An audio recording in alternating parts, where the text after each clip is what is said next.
PG டெரிப் எக்ஸாமை பொறுத்த மட்டும் நீங்கள் ஃப்ரெஷராக இருந்தீங்க அப்படின்னா சிலபஸை பொறுத்த மட்டும் இப்போ நியூ சிலபஸ் ரொம்ப ஈஸியான சிலபஸ் தான். தமிழ் மீடியமா இங்கிலீஷ் மீடியமா அதை நீங்கள்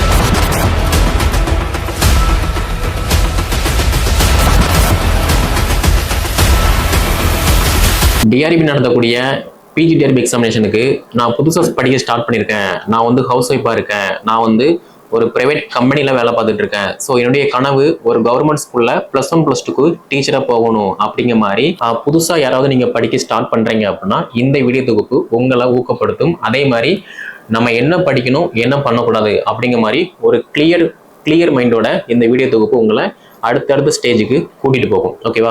ஸோ ஃபர்ஸ்ட் ஆஃப் ஆல் நிறைய கொஸ்டின் கேட்ட விஷயம் என்ன அப்படின்னா, நிறைய பேர் கேட்ட கொஸ்டின், நான் இப்போ தான் பிஎட் கம்ப்ளீட் பண்ணியிருக்கேன், நான் எம்எட் படிச்சுட்டு இருக்கேன், அதே மாதிரி நான் பிஎட் கம்ப்ளீட் பண்ணிட்டேன், நான் ஹவுஸ் ஒய்ஃபாக இருக்கேன், அட் சேம் டைம் நான் ஒரு ப்ரைவேட் கம்பெனியில் வேலை பார்த்துட்டு இருக்கேன், நான் எப்படி இந்த எக்ஸாமுக்கு ப்ரிப்பரேஷன் பண்ணேன் அப்படிங்கிற மாதிரி நிறைய பேர் கேட்டீங்க. உங்களுக்காக இந்த வீடியோ தொகுப்பு. ஃபர்ஸ்ட் ஆஃப் ஆல் ஒரு மாற்றம் வருது அப்படின்னா அந்த மாற்றத்தை நம்ம தாராளமாக அப்செட் பண்ணிக்கிறணும். அப்படி அப்செட் பண்ணால் மட்டும்தான், அதை ஏற்றுக்கொண்டா மட்டும்தான் நம்ம லைஃப் ஆட்டோமேட்டிக்காக டோட்டலாக மாறும். ஓகே, ஸோ இந்த வீடியோ பார்த்துட்டு இருக்க நீங்கள் பிஎட் கம்ப்ளீட் பண்ணிட்டீங்க, ஹவுஸ் ஒய்ஃபாக இருக்கீங்க, அதே மாதிரி ஒரு முக்கியமான ஒரு பிரைவேட் கம்பெனியில் வேலை பார்த்துட்டு இருக்கீங்க அப்படின்னா, ஒரு கவர்மெண்ட் எக்ஸாம் ப்ரிப்பரேஷன் பண்ணுறோம் அப்படின்னா தாராளமாக ப்ரிப்பரேஷன் பண்ணுங்க. சேம் டைம் ஒரு சேஞ்ச் வருது அப்படின்னா அந்த சேஞ்சை நீங்கள் தாராளமாக அப்செட் பண்ண பழகிக்கோங்க. அப்படி அப்செட் பண்ண பழகும்போது மட்டும்தான் நம்ம அடுத்து என்ன பண்ணணும் என்ன பண்ணக்கூடாது அப்படிங்கிற மாதிரி ஒரு கிளியர் மைண்டோட நம்ம அடுத்தடுத்த ஸ்டெப்பை ஈஸியாக எடுத்து வைக்கலாம். ஓகே, ஸோ பிஜி டெரிப் எக்ஸாமை பொறுத்த மட்டும் நீங்கள் ப்ரெஷராக இருந்தீங்க அப்படின்னா ஃபஸ்ட்டு சிலபஸை பாருங்கள். அதுவும் நியூ சிலபஸை நீங்கள் நல்லா ஃபோக்கஸ் பண்ணுங்கள். சேம் டைம் ப்ரீவியஸ் கொஸ்டினை பாருங்கள். அடுத்து பேசிக்கான அப்டேட் படிக்கிற மாதிரி இருக்கும். அப்படிங்கிற மாதிரி நான் 1 by 1 சொல்கிறேன். ஃபஸ்ட்டு சிலபஸை பார்க்கலாம். சிலபஸை பொறுத்த மட்டும் இப்போ நியூ சிலபஸ் ரொம்ப ஈஸியான சிலபஸ் தான். நம்ம கரண்ட்ல என்ன அப்டேட் இருக்கோ அதுக்கு தகுந்த மாதிரி தான் இந்த சிலபஸ் எல்லாமே கொடுத்துருக்காங்க. அப்போ அதுக்கு தகுந்த மாதிரி நம்ம ப்ரிப்பரேஷன் பண்ணணும். ஓகே, அப்படி இல்லை நான் எதுவுமே பண்ண மாட்டேன், சிலபஸை பார்க்க மாட்டேன், ப்ரீவியஸ் கொஸ்டினை பார்க்க மாட்டேன் அப்படிங்கிற மாதிரி நீங்கள் ரொம்ப டவுனாக இருந்தீங்க அப்படின்னா ஒன்றுமே பண்ண முடியாது. ஸோ இந்த வீடியோ பார்த்துட்டு இருக்க நீங்கள் நியூ சிலபஸை நல்லா ஃபோக்கஸ் பண்ணுங்கள். அதுவும் தமிழ் மீடியமா இங்கிலீஷ் மீடியமா அதை நீங்கள் நல்லா கான்செப்டாக எடுத்துக்கோங்க. ஓகேவா? ஸோ தமிழ் மீடியம் படிச்சுமே பாஸ் பண்ண முடியும், அதே மாதிரி இங்கிலீஷ் மீடியம் படிச்சுமே பாஸ் பண்ண முடியும். ஆனால் இங்கே ரெண்டுமே அரையும் குறையமா இருந்தீங்க அப்படின்னா பாஸ் பண்ண முடியாது. உங்களுக்கு தமிழ் நல்லா வரும் அப்படின்னா தமிழ் மீடியம் சூஸ் பண்ணுங்க. இல்லை எனக்கு இங்கிலீஷ் வந்து நல்லா ஃப்ளூன்சியாக வரும் அப்படின்னா நீங்கள் இங்கிலீஷ் மீடியம் சூஸ் பண்ணுங்க. அப்படி இல்லை எனக்கு வந்து இங்கிலீஷ் வந்து அரையும் குறையமா தான் வரும் ஆனால் தமிழ் எனக்கு நல்லா பெர்ஃபார்மன்ஸ் பண்ணுவேன் அப்படின்னா இந்த வீடியோ பார்த்துட்டு இருக்க நீங்கள் தமிழ் மீடியம் சூஸ் பண்ணுங்க. நம்முடைய அகாடமி சார்பாக கிட்டத்தட்ட 9 மேஜருக்கு தமிழ் அண்ட் இங்கிலீஷ்க்கு material and test page contact பண்ணுறோம். கீழே டிஸ்கிரிப்ஷனில் நான் வாட்ஸ்அப் நம்பர் கான்டெக்ட் நம்பர் கொடுத்துருக்கேன். அதை கான்டெக்ட் பண்ணி என்ன டீட்டெயில் கேட்டு படிக்க ஸ்டார்ட் பண்ணுங்க. Okay, next previous year questions. First syllabus பார்க்கணும், ரெண்டாவது ப்ரீவியஸ் இயர் கொஸ்டின் பார்க்கணும். இந்த ப்ரீவியஸ் இயர் கொஸ்டினை பொறுத்த மட்டும் மேஜர் கொஸ்டின் வந்து எப்படி கேட்டிருக்காங்க, சைக்காலஜி கொஸ்டின் எப்படி கேட்டிருக்காங்க, அதே மாதிரி கரண்ட் அஃபேர் ஜிகே கொஸ்டின் எப்படி கேட்டிருக்காங்க அப்படிங்கிற மாதிரி எல்லாத்தையுமே நம்ம ரியலைஸ் பண்ணணும். ஓகேவா? ஸோ எடுத்த உடனே சும்மா பார்த்த உடனே எனக்கு அது புரியலை தெரியல அப்படிங்கிற மாதிரி இல்லாமல் ஒரு 1 or 2 time 3 time கொஸ்டினை நல்லா ரீட் பண்ணுங்க. அப்படி ரீட் பண்ணுற டைமில் ஈஸியாக நமக்கு அண்டர்ஸ்டாண்ட் ஆகும். ஓகேவா? அதனால ப்ரீவியஸ் கொஸ்டின் நல்லா பார்த்துக்கோங்க. அடுத்து ஸ்கூல் புக்கு. நிறைய பேர் கேட்கக்கூடிய விஷயம் என்ன அப்படின்னா, சார் நான் படித்து முடிச்சு 4 வருஷம் ஆகுது, 5 வருஷம் ஆகுது, ஹவுஸ் ஒய்ஃபாக இருக்கேன், எனக்கு கை குழந்தை இருக்கு அப்படிங்கிற மாதிரிலாம் நிறைய பேர் கேட்டீங்க. அதே மாதிரி ஸ்கூல் புக்கை எப்படி படிக்கணும் அப்படிங்கிற மாதிரியுமே கேட்டீங்க. ஸ்கூல் புக்கை பொறுத்த மட்டும் இந்த வீடியோ பார்த்துட்டு இருக்க நீங்கள் Tamil, English, botany, zoology, history, geography ஏதாவது ஒரு சப்ஜெக்டாக இருக்கலாம். ஆனால் 6 to 12 வரைக்கும் உங்கள் லெசன்ஸ் என்னவோ அதை நல்லா ஃபோக்கஸ் பண்ணுங்க. ஃபார் எக்ஸாம்பிள் நீங்கள் பாட்னி அப்படின்னா 6 to 12 வரைக்குள்ள பாட்னி லெசனை நல்லா ஃபோக்கஸ் பண்ணுங்க. சுவாலஜி அப்படின்னா 6 to 12 வரைக்குள்ள சுவாலஜி நல்லா ஃபோக்கஸ் பண்ணுங்க. காமர்ஸ் அப்படின்னா +1 +2 மட்டும் ஃபோக்கஸ் பண்ணுங்க. எக்கனாமிக் அப்படின்னா 6 to 12 வரைக்குள்ள எக்கனாமிக் லெசனை ஃபோக்கஸ் பண்ணுங்க. பிசிக்ஸ், கெமிஸ்ட்ரி, மேக்ஸ் அப்படின்னா 6 to 12 வரைக்குள்ள பிசிக்ஸ், கெமிஸ்ட்ரி, மேக்ஸை வந்து ஃபோக்கஸ் பண்ணுங்க. இது நான் ஏன் சொல்றேன் அப்படின்னா, நம்ம ஸ்கூல் வந்து படிச்சிருப்போம், ஆனால் அதுக்கப்புறமா யூஜி, பிஜி, பிஎட் இதெல்லாம் படிச்சிருப்போம். ஆனால் இப்போ கரண்ட்ல என்ன அடிப்படை தகவல் இருக்கு அப்படிங்கிற மாதிரி நமக்கு ஒரு அப்டேட் வந்து இருக்காது. அதனால தான் ஸ்கூல் புக்கை வந்து படிக்க சொல்றேன். இப்படி ஸ்கூல் புக்கை படிக்கும்போது அடுத்து நம்ம என்ன படிக்கணும் அப்படிங்கிற மாதிரி ஒரு அண்டர்ஸ்டாண்டிங் ஈஸியாக நமக்குள்ள வரும். அதே மாதிரி நம்ம அடுத்தடுத்து ஹையர் ஸ்டடிஸ் பண்ணும்போது ஈஸியாக நமக்கு அது அண்டர்ஸ்டாண்ட் ஆகும். ஓகேவா? இதை நீங்கள் ஃபாலோ பண்ணிக்கோங்க.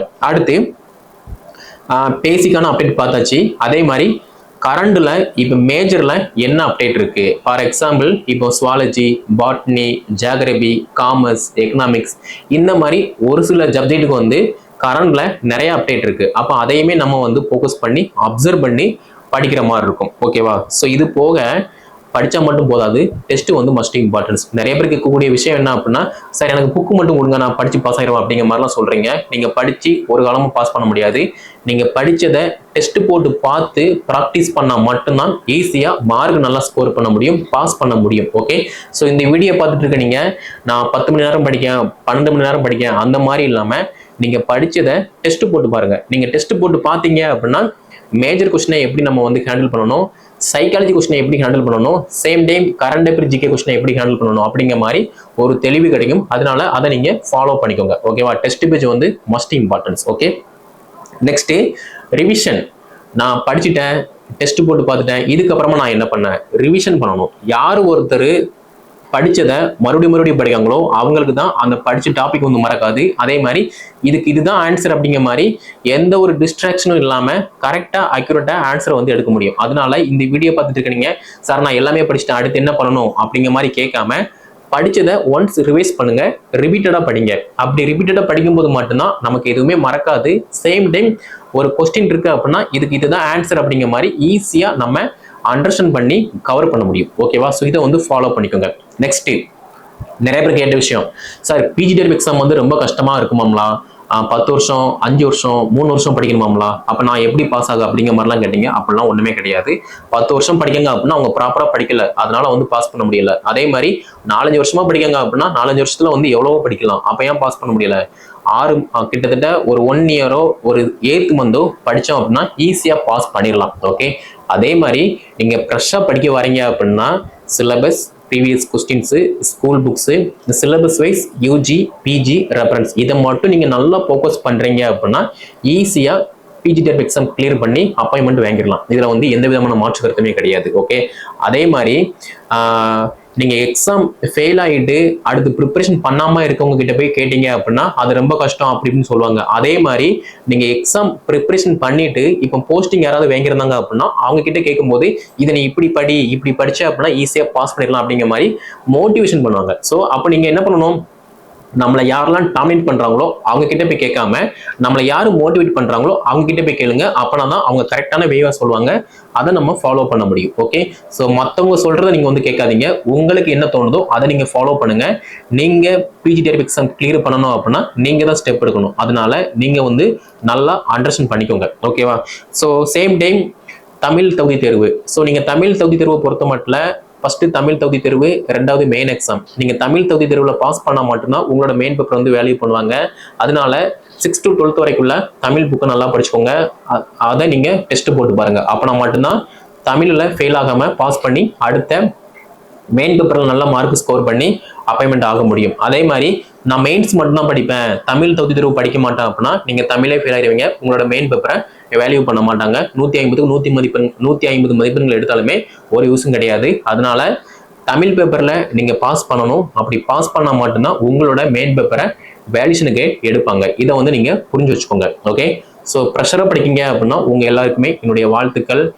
எந்த விதமான கன்ஃபியூஷனும் இல்லாம, டிஸ்ட்ராக்ஷனும் இல்லாம தாராளமா ஸ்ட்ராங்கா உங்களை நீங்க நம்பி படிச்சீங்க அப்படின்னா ஈஸியா பாஸ் பண்ணிடலாம். இதுல மத்தவங்க அப்படி சொன்னாங்க இப்படி சொன்னாங்க அப்படிங்கிற மாதிரி எதுவுமே நீங்க வந்து கன்ஃபியூஸ் பண்ண வேண்டாம். சிலபஸ், ப்ரீவியஸ் கொஸ்டின்ஸ் நீங்க தமிழ் மீடியமா இங்கிலீஷ் மீடியமா அதை மட்டும் சூஸ் பண்ணி படிச்சீங்க அப்படின்னா ஈஸியா 2025ல ஒரு கவர்மெண்ட் ஸ்கூல்ல நம்மளுமே கவர்மெண்ட் டீச்சரா அப்பாயின்மெண்ட் ஆயிடலாம். ஓகே, ஸோ நம்முடைய அகாடமி சார்பா பிஜிடிஆர்பி எல்லா சப்ஜெக்ட்டுக்குமே Tamil medium, English medium material and test page provide பண்றோம். கீழே டிஸ்கிரிப்ஷன்ல நான் வாட்ஸ்அப் நம்பர், கான்டாக்ட் நம்பர் எல்லாமே கொடுத்துருக்கேன். அதை கான்டாக்ட் பண்ணி என்ன டீட்டெயில் கேட்டு படிக்க ஸ்டார்ட் பண்ணுங்க. மறுபடியும் சொல்றேன், மற்றவங்க சொல்றதை நீங்க வந்து நம்பாதீங்க. உங்ககிட்ட குவாலிஃபிகேஷன் இருக்கு, என்னால முடியும் அப்படிங்கிற மாதிரி தன்னம்பிக்கையோட நீங்க படிங்க. அந்த தன்னம்பிக்கை தான் உங்களை ஒரு கவர்மெண்ட் ஸ்கூல்ல கவர்மெண்ட் டீச்சரா பணியில் அமர வைக்கும். ஓகே, ஸோ நம்முடைய சேனல் நீங்க சப்ஸ்கிரைப் பண்ணல அப்படின்னா சப்ஸ்கிரைப் பண்ணிக்கோங்க. இந்த வீடியோ தொகுப்பை பிஜிடிஆர்பி யாராவது ப்ரெஷரா ஸ்டார்ட் பண்றாங்க, இல்லைன்னா ஆல்ரெடி ஸ்டார்ட் பண்ணி அவங்க இன்னும் போஸ்டிங் வாங்கல அப்படின்னா அவங்களுக்கு ஷேர் பண்ணுங்க, அவங்களும் வந்து படித்து பயன்பெறட்டும். மேலும் அப்டேட் பெற நம்முடைய சேனல் நீங்க சப்ஸ்கிரைப் பண்ணல அப்படின்னா சப்ஸ்கிரைப் பண்ணிக்கோங்க. நன்றி, வணக்கம்.